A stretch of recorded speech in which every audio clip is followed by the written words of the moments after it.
College in association with CM Department and NSS Unit സംഘടിപ്പിക്കുന്ന ഒരു awareness ഡ്രാമയാണ് ഇപ്പോൾ നിങ്ങൾക്ക് മുമ്പിൽ കാഴ്ചവെക്കുന്നത്.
പാല് കൊടുക്കാനൊക്കെ ഭയങ്കര ബുദ്ധിമുട്ടാണ് പറഞ്ഞത്, ഭയങ്കര മടി. അത് മാത്രമല്ല എപ്പോഴും ഭയങ്കര കരച്ചിലും ദേഷ്യവും സങ്കടമൊക്കെയാണ്. അപ്പോൾ ഡോക്ടറിന്റെ പഠിക്കുന്ന കുട്ടിയല്ലേ, സമയം കിട്ടുമ്പോൾ ഒന്ന് അവർക്ക് സംസാരിക്കേട്ടോ. പ്രസവത്തിന് ശേഷം ചില സ്ത്രീകളുടെ ഇതുകൊണ്ട് കണ്ടുവരാം. ശരി.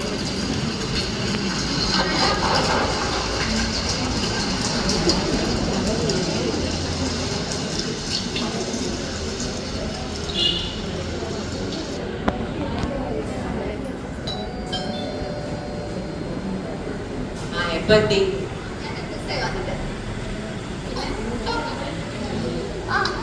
കുഴപ്പമൊന്നുമില്ല. ചേച്ചി എന്ത് പറയുക, സുഖമായിരിക്കുന്നു ചേച്ചി?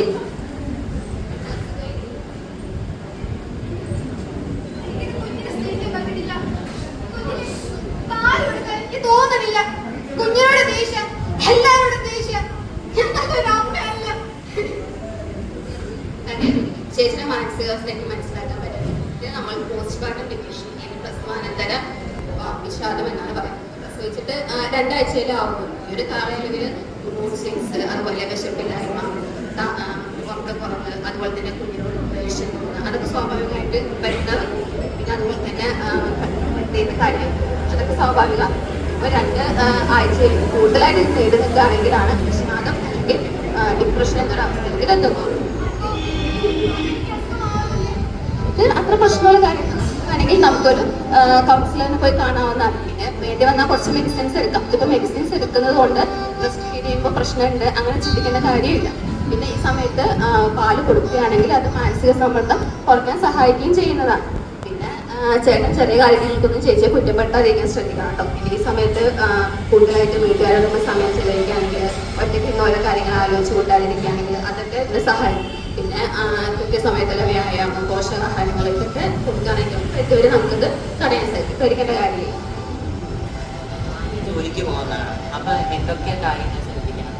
ജോലിക്ക് പോകുന്നതിൽ കുഴപ്പമൊന്നുമില്ല. ഇപ്പോൾ പോകുന്ന ദിവസത്തിന് ഇപ്പോൾ ഒരു 2 ആഴ്ച മുമ്പൊക്കെ നമ്മളൊരു ലാക്ടേഷൻ കൗൺസിലറിനെ പോയി കാണാനുണ്ടെങ്കിൽ അവർ ഈ ബ്രസ്റ്റ് പമ്പ് അതിനെ പറ്റിയൊക്കെ കൂടുതൽ പറഞ്ഞു തരും.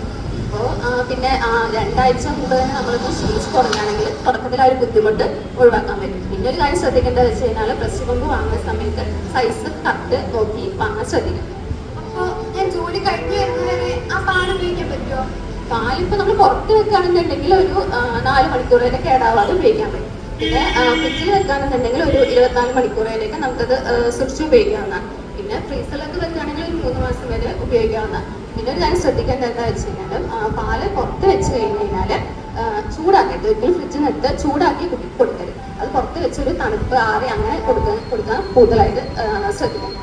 പിന്നെ അത് ഒരു 2 മണിക്കൂറെങ്കിലും അത് അതിന് കൂടുതലായിട്ട് വെച്ച് കൊടുക്കാനായിട്ട് ശ്രദ്ധിക്കും. ഇത്തരം കാര്യങ്ങളൊക്കെ ശ്രദ്ധിച്ചാൽ മതി, കുഴപ്പമില്ല.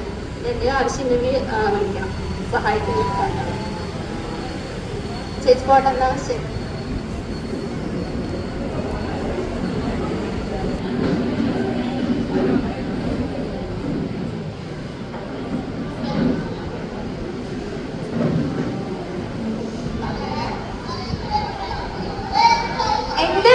എന്ത് സൗണ്ട്?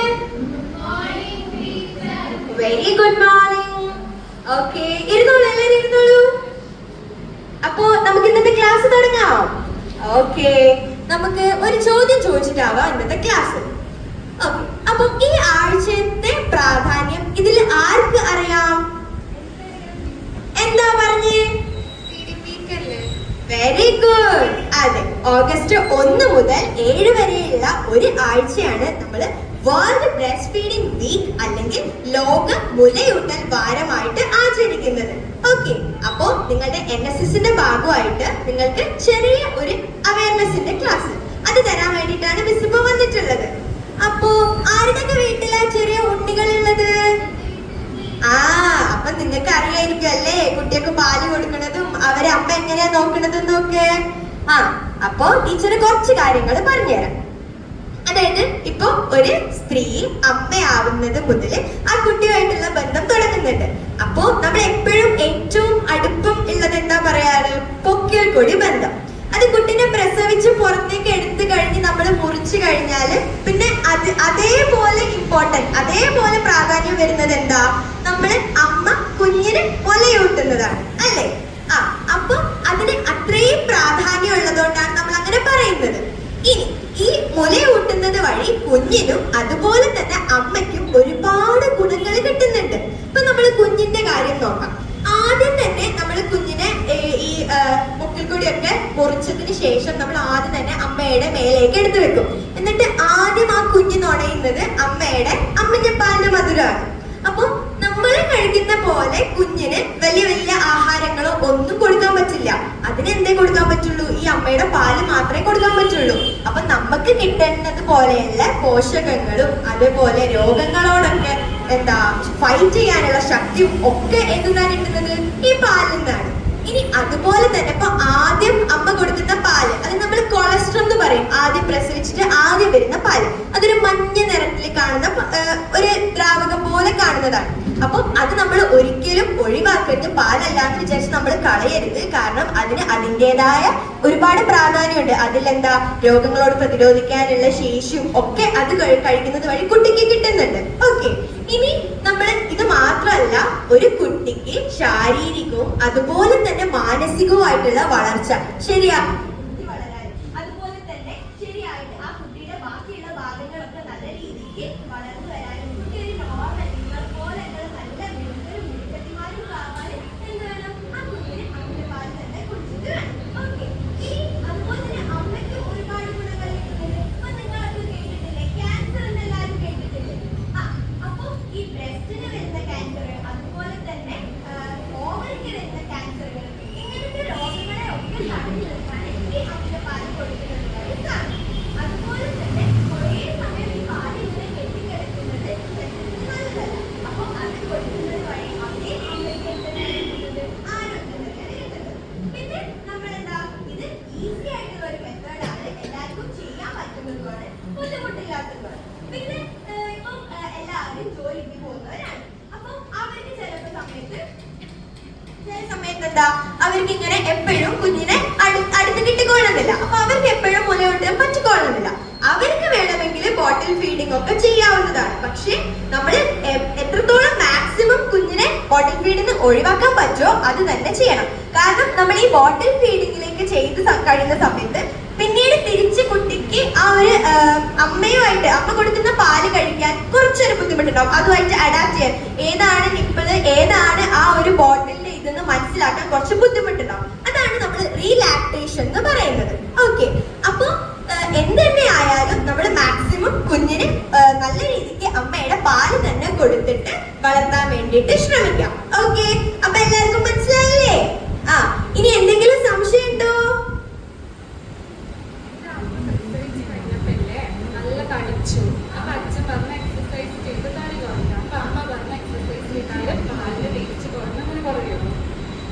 ഓക്കെ, അതായത് നമ്മളിപ്പോ എന്തൊരു കാര്യമാണെങ്കിലും അതിന് പണ്ട് മുതലേ ഇങ്ങനെ പറഞ്ഞ് കേട്ട് അത് സത്യമായിട്ടുള്ള കുറെ കാര്യങ്ങൾ ഉണ്ടാവും. അപ്പൊ അതിൽ പെട്ട ഒന്നായിരിക്കാം ഇത്. അമ്മ അങ്ങനെ അമ്മമ്മയെന്നോ അല്ലെങ്കിൽ വേറെ ആരുടെന്നോ കേട്ടതായിരിക്കാം. ഇപ്പൊ ഒരു സ്ത്രീ പ്രസവിച്ചു കഴിഞ്ഞാല് അതിന് പഴയതുപോലെ നോർമൽ ആയിട്ടുള്ള ആ ഒരു അവസ്ഥയിലേക്ക് എത്തണമെങ്കിൽ കുറച്ച് എക്സസൈസ് ഒക്കെ എന്തായാലും ആവശ്യമാണ്. പക്ഷേ അത് ചെയ്യുന്നത് വഴി കുട്ടിക്ക് കിട്ടുന്ന പാലിന്റെ അളവിലോ ഗുണത്തിലോ സ്മെല്ലിലോ ഒന്നും തന്നെ വ്യത്യാസം വരുന്നില്ല. പിന്നെ നമ്മൾ എല്ലാരും കേട്ടിട്ടുള്ളതാണല്ലോ, അമൃതമായ അധികമായ അമൃതും വിഷം. അപ്പൊ നമ്മൾ ഒന്നും ഓവറായിട്ടല്ല ചെയ്യേണ്ടത്. പിന്നെ ഇനിയും സംശയങ്ങൾ നിലനിൽക്കുകയാണെന്നുണ്ടെങ്കിൽ ഒരു നല്ല ഡോക്ടറിന്റെ അഡ്വൈസോട് കൂടി, അവരുടെ നിർദ്ദേശത്തോടു കൂടി നിങ്ങൾ പ്രോപ്പർ ആയിട്ടുള്ള എക്സസൈസുകൾ ചെയ്യാൻ ശ്രമിക്കാം. ഓക്കെ, അമ്മയ്ക്ക് ഇത് പറഞ്ഞു കൊടുക്കില്ലേ? ഓക്കെ, ഇനി ആർക്കെങ്കിലും സംശയം ഉണ്ടോ? കുഞ്ഞുവാവയ്ക്ക്, അതായത് നമ്മൾ 6 മാസം വരെ കറക്റ്റ് നമ്മൾ പാല് തന്നെയാണ് കൊടുക്കുന്നത്, വേറെ മറ്റൊരു ഭക്ഷണ പദാർത്ഥങ്ങളും കൊടുക്കുന്നില്ല. പക്ഷെ 6 മാസം കഴിഞ്ഞ് നിങ്ങളൊക്കെ കാണുന്നില്ലേ ഈ ഗുരുവായൂർ അമ്പലത്തിലൊക്കെ പോയിട്ട് കുട്ടിക്ക് ചോറൂണ് നടത്തുന്നത്? ആ സമയത്താണ് നമ്മൾ ആദ്യമായിട്ട് കട്ടിയുള്ള ഒരു പദാർത്ഥം ആ കുഞ്ഞിന് കൊടുക്കുന്നത്. അത് മുതൽ ആ ഒരു പീരീഡിനെയാണ് നമ്മൾ വീനിങ് പീരീഡ് എന്ന് പറയുന്നത്. അതിനുശേഷം നമുക്ക് ചെറിയതായിട്ട് കുറുക്ക്, റാഗി അങ്ങനത്തെ സാധനങ്ങളൊക്കെ ചെറുതായിട്ട് കൊടുത്ത് തുടങ്ങാവുന്നതാണ്. പക്ഷെ എന്നാലും നമ്മൾ എത്രത്തോളം അമ്മയുടെ പാല് കൊടുക്കാൻ പറ്റുന്നോ അത്രത്തോളം തന്നെ നമുക്ക് കൊടുക്കാവുന്നതാണ്. ഓക്കെ, ഇനി എന്തെങ്കിലും സംശയം? ഓക്കെ, നല്ലൊരു ചോദ്യമാണ് ചോദിച്ചിട്ടുള്ളത്. അപ്പോ നിങ്ങൾ ഈ രക്തബാങ്കുകൾ എന്ന് കേട്ടിട്ടില്ലേ, ബ്ലഡ് ബാങ്കുകള്? അതുപോലെ രക്തബാങ്ക് എന്ന് പറയുമ്പോ അവിടെ എന്താ സൂക്ഷിക്കുന്നത്? രക്തം. അതുപോലെ ഇവിടെ മിൽക്ക് ബാങ്ക് എന്ന് പറയുമ്പോ അമ്മയുടെ പാലാണ് സൂക്ഷിക്കുന്നത്. അത് ആർക്കൊക്കെ ആവശ്യം വരും? ഇപ്പൊ കുഞ്ഞിന് ജന്മം കൊടുത്ത ഉടനെ തന്നെ അമ്മ മരിച്ചുപോയി, അല്ലെങ്കിൽ എന്തെങ്കിലും ഒരു സാഹചര്യം കൊണ്ട് അമ്മയും കുഞ്ഞും വേർപെട്ടു പോയി, അല്ലെങ്കിൽ മാസം തികയാതെ ഒരു കുഞ്ഞിനെ പ്രസവിക്കേണ്ടി വന്നു. അങ്ങനെയൊക്കെയുള്ള അവസ്ഥയിൽ ആ കുട്ടിക്ക് കൊടുക്കാൻ നമുക്ക് പാല് കിട്ടിക്കൊള്ളുന്നില്ല. അപ്പൊ അവരും നമ്മളെ പോലെ തന്നെ നമ്മളെ പോലെ വളരേണ്ടവരല്ലേ? അപ്പൊ അവർക്കും പാല് കിട്ടണ്ടേ? അതിനു വേണ്ടിയിട്ട് സന്നദ്ധരായ നല്ല നല്ല അമ്മമാര് ഇങ്ങനെ പാല് ഡൊണേറ്റ് ചെയ്യും, അവര് ദാനം ചെയ്യും. ആ പാല് നമ്മൾ കറക്റ്റ് ആയിട്ടുള്ള അളവുകളില് കറക്റ്റ് ആയിട്ടുള്ള ടെമ്പറേച്ചറിലൊക്കെ സൂക്ഷിച്ചു വെച്ചിട്ട് നമ്മൾ ആവശ്യാനുസരണം കുഞ്ഞിന് വേണ്ടിയിട്ട് കൊടുക്കും. ഓക്കെ, അപ്പൊ അതിനാണ് നമ്മൾ ഈ മിൽക്ക് ബാങ്കുകൾ യൂസ് ചെയ്യുന്നത്. മനസ്സിലായല്ലോ? സംശയങ്ങളൊക്കെ തീർന്നല്ലോ? ഓക്കെ, അപ്പൊ ഇനി നാളെ നാളെ തന്നെ പോയിട്ട് നമ്മുടെ മാഗസിനിലേക്കുള്ള എഴുത്തുപണികൾ തുടങ്ങണം. ഉറപ്പല്ലേ? മറക്കില്ലല്ലോ? ഓക്കെ, ശരി. അപ്പൊ നമുക്ക് അടുത്ത ക്ലാസ്സിൽ കാണാം. ഇത് കഴിക്ക്. അടങ്ങി നിൽക്കും മോളെ, അത് അമ്മയ്ക്കുള്ളതല്ലേ. ഞാൻ വേറെ വേണമെന്നില്ലേ മോളെ? അമ്മക്കൊരു കാര്യം പറയട്ടെ മോളോട്. അമ്മയല്ലേ വാവിക്ക് പാല് കൊടുക്കുന്നത്. അപ്പൊ അമ്മ നല്ല പോഷകാഹാരങ്ങളൊക്കെ കഴിച്ചാലല്ലേ വാവിക്ക് പാല് കൊടുക്കാൻ പറ്റുള്ളൂ. അപ്പോഴല്ലേ വാവ ആരോഗ്യത്തോടെ വളർന്ന് മോളുടെ കൂടെ കളിക്കാൻ വരുള്ളൂ. ഓക്കെ, അപ്പൊ അമ്മ അടുക്കളയിൽ മോൾക്ക് വേണ്ട സാധനങ്ങൾ ഉണ്ടാക്കി വെച്ചിട്ടുണ്ട്. ഓടി ചെന്ന് കഴിച്ചിട്ട് കുളിച്ച് മിടുക്കിയായിട്ട് വാ. നമുക്ക് ഇന്നലെ അംഗനവാടി പോകണ്ടേ? കൂടി കിട്ടോ? എല്ലാം കിട്ടും. വേവാട്ടോ.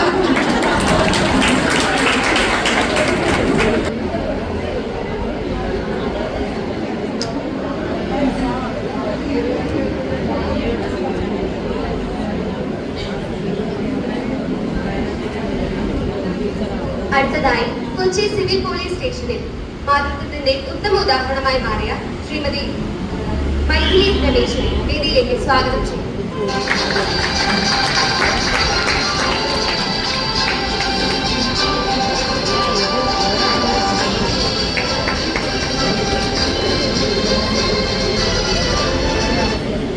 എല്ലാവർക്കും നമസ്കാരം.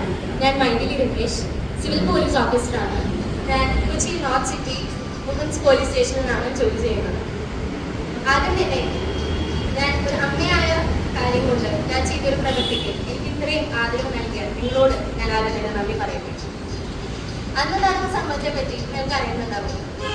അന്ന് ഈ സംഭവം നടക്കുമ്പോൾ ഞാനൊരു 9 മാസം പ്രായമുള്ള ഒരു കുഞ്ഞിന്റെ അമ്മയാണ്. മാതൃത്വത്തിന്റെ മഹത്വവും അറിയുന്ന ഒരു അമ്മ. അന്ന് ആ പോലീസ് സ്റ്റേഷനിൽ കുറച്ചധികം നേരം അമ്മയിൽ നിന്ന് വിട്ടകന്ന് നിൽക്കേണ്ടി വന്ന ഒരു 4 മാസം പ്രായമുള്ള വിശന്ന കരയുന്ന ഒരു കുഞ്ഞിനെയാണ് ഞങ്ങൾ കണ്ടത്. ഒരു അമ്മയെന്ന നിലയിൽ എല്ലാ കുഞ്ഞുങ്ങളെയും നമുക്ക് ഒരുപോലെയായിരിക്കും. അമ്മ നെഞ്ചിലേറ്റുന്ന അമൃതാണ് ആ കുഞ്ഞിനെ. അതെനിക്ക് ആ കുഞ്ഞിന് അത് കൊടുക്കാതിരിക്കാൻ കഴിയുമായിരുന്നു. ഞാനല്ല ഏതൊരു അമ്മയും ആ ഒരു സ്ഥാനത്തായിരുന്നു അത് തന്നെയായിരുന്നു ചെയ്യുന്നുണ്ടാവുക. അപ്പോൾ ഇങ്ങനെ ഒരു സാഹചര്യം വരുമ്പോൾ എല്ലാവരും ഇതുപോലെ മുന്നിട്ട് പ്രവർത്തിക്കണം എന്ന് പറഞ്ഞുകൊണ്ട് ഞാൻ എൻ്റെ വാക്കുകൾ നിർത്തുന്നു. നന്ദി.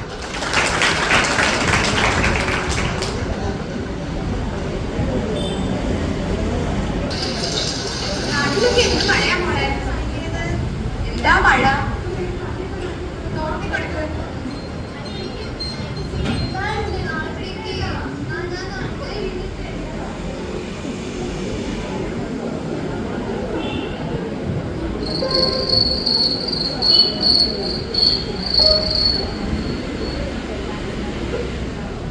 അനുശ്വരിക്ക് നല്ല പേടിയുണ്ടായിരുന്നു.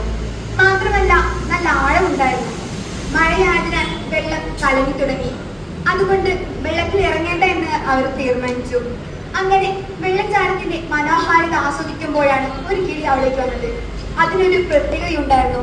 ആ കിളി സംസാരിക്കുമായിരുന്നു. അത് അവരോട് പറഞ്ഞു, നിങ്ങൾ ഇവിടെ നിന്ന് വേഗം രക്ഷപ്പെട്ട കുട്ടികളെ, ഇവിടെ വലിയൊരു ആപത്ത് വരാൻ പോകുന്നു. നിങ്ങൾക്ക് രക്ഷപ്പെടണമെങ്കിൽ വേഗം ഇവിടെ നിന്ന് ഓടിപ്പോയിക്കോളൂ എന്ന്. ആ കിളി പറന്നുപോയി.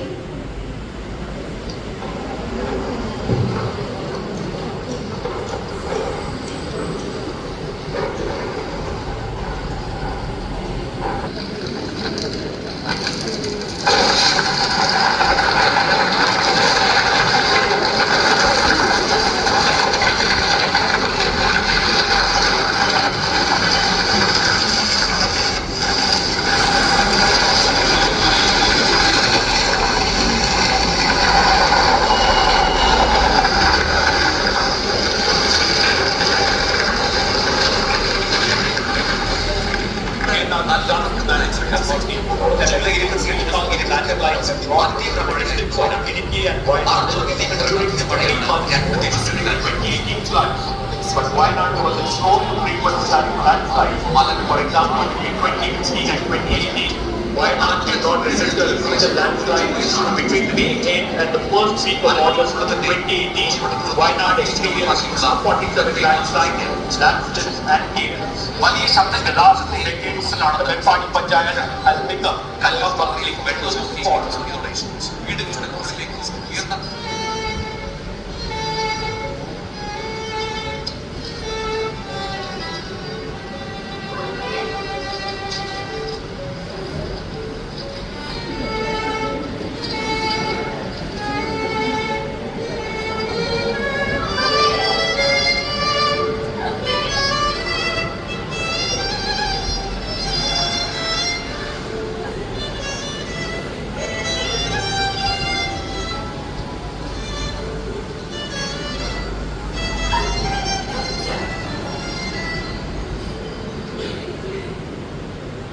ദുരന്തമുഖമായ വയനാട് ചൂരൽമല മുണ്ടക്കൈ ഭാഗത്ത് നിന്ന് അതിദാരുണവും ഭീതിജനകവും ഒപ്പം തന്നെ മനുഷ്യ മനസാക്ഷിയെ പിടിച്ചുലയ്ക്കുന്നതുമായുള്ള നേർക്കാഴ്ചകളാണ് നമ്മൾ ഇപ്പോൾ തത്സമയം കണ്ടുകൊണ്ടിരിക്കുന്നത്.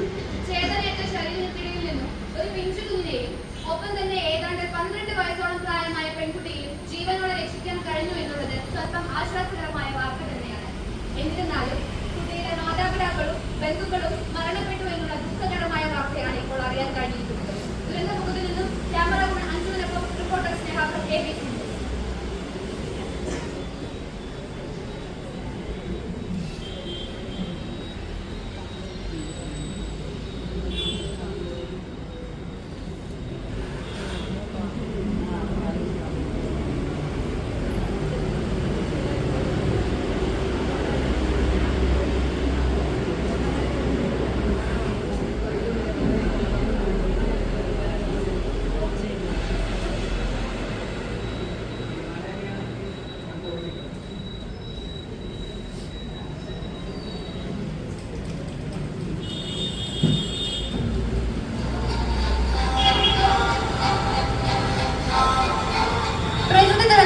അനാഥരാക്കപ്പെട്ട ഈ പിഞ്ചു കുഞ്ഞുങ്ങൾക്ക് തുണയേകുവാനും ഒപ്പം തന്നെ സ്വന്തം അച്ഛനും അമ്മയുമായി തന്നെ ഇവരെ കൈപിടിച്ചുയർത്തുവാനും സ്വന്തം കുഞ്ഞിനൊപ്പം ഈ പിഞ്ചു കുഞ്ഞിനും മുലയൂട്ടുവാനും തയ്യാറായി മുന്നോട്ട് വന്ന നവദമ്പതികൾ മാതൃകയായിരിക്കുകയാണ്.